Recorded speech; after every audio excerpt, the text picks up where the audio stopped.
Hello दोस्तों, कैसे हो आप सभी। आज मैं आपके लिए कहानी लेकर आई हूँ, थप्पड़ की गूंज। श्वेता की शादी को एक महीना ही हुआ था कि उसका रोते हुए अपनी माँ के पास फोन आया। मम्मी, मुझे यहाँ नहीं रहना, मेरे ससुराल वाले मुझे बहुत परेशान करते हैं। मेरी सासू माँ तो मुझे एक मिनट भी बैठने नहीं देती, एक काम करके हटती हूँ तो दूसरा काम बता देती है।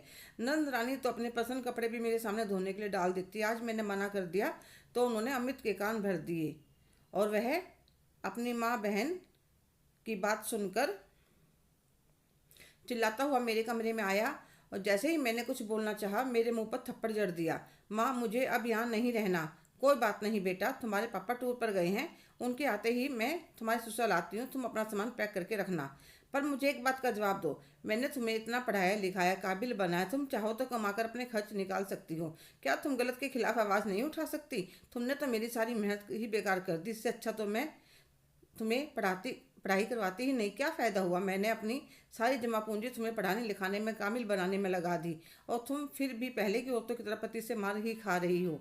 तुम घर आ जाओ, मुझे कोई परेशानी नहीं है, पर मुझे सिर्फ एक बात का जवाब दो। आज तुम इनसे डर कर भाग रही हो, कल को किस किस से डर कर भागोगी? कभी ना कभी, कहीं ना कहीं तो किसी से मुकाबला करना ही पड़ेगा। इतने तुम्हारे पापा नहीं आते, इतने जो तुम्हें ठीक लगे वह तुम करो। उनके आने के बाद मैं तुम्हें हमेशा के लिए लेने के लिए आ जाऊंगी। श्वेता सोचने पर मजबूर हो जाती है। शादी से पहले मैं क्या थी और मैंने अपने आप को क्या बना लिया है। अब मैं किसी का जुल्म बर्दाश्त नहीं करूंगी। थोड़ी देर में उसकी सासू माँ कमरे में आती है। क्या हुआ महारानी, आज लंच नहीं बनाना क्या? नहीं मम्मी जी, मूड नहीं है। तुम्हारा दिमाग तो खराब नहीं है? सब खाने का इंतजार कर रहे हैं, चुपचाप उठो, रसोई में जाकर सबके लिए खाना बनाओ। क्यों मम्मी जी, मेरे माँ बाप ने क्या मुझे यहाँ काम वाला ही बाई बनाकर भेजा है? और हर महीने तनख्वाह लेने आते हैं। 7 फेरे लेकर आई हूँ आपके बेटे के साथ। इस घर की बहू, कोई नौकरानी नहीं। आजकल तो नौकरानी भी मार नहीं खाती, जिसको भूख लगी वह अपना खाना बना ले और खा ले। मेरा तो आज बाहर जाकर खाना खाने का मन है।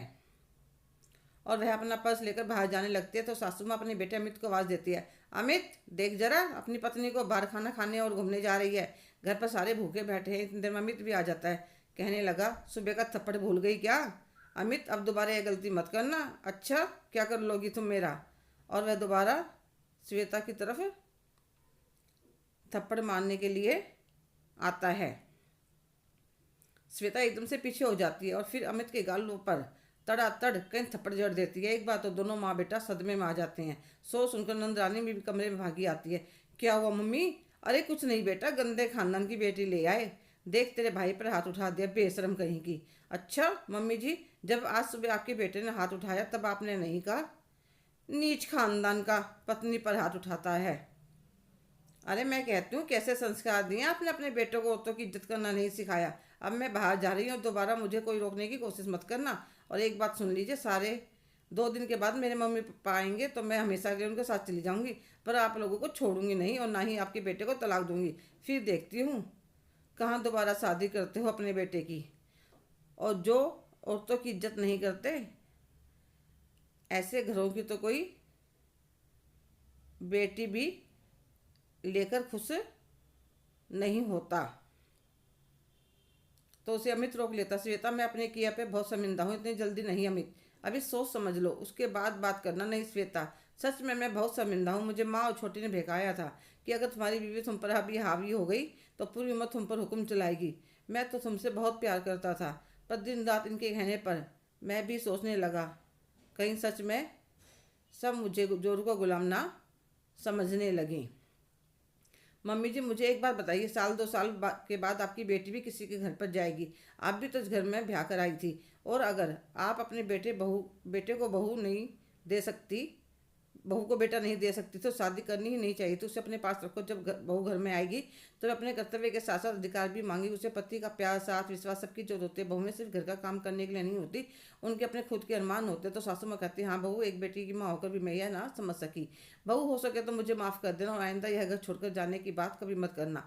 अब इस घर में कोई भी तुम्हारे साथ कभी भी किसी तरह का गलत व्यवहार नहीं करेगा। हमारे लिए जैसी अंजू वैसी तुम। बस एक बार मौका देकर देखो, विश्वास करके देखो। अगर तुम्हें फिर भी गलत लगे तो फिर मैं दोबारा तुम्हें कहीं कभी जाना नहीं रोकूंगी। ठीक है मम्मी जी, मैं भी अपना घर छोड़कर नहीं जाना चाहती। जब वह सारी बातें अपनी माँ को बताती है तो उन्हें बहुत खुशी होती है कि बेटी का घर बसा बसाया रह गया और बेटी ने गलत के खिलाफ बोलने की हिम्मत करी। मेरी पूरी उम्र की मेहनत सफल हो गई। हेलो दोस्तों, कैसे हो आप सभी? आज की कहानी आपको कैसी लगी? कमेंट करके ज़रूर बताइएगा। अगर आप मेरे चैनल पर नए हैं तो प्लीज़ लाइक, शेयर, सब्सक्राइब करना ना भूलें। धन्यवाद।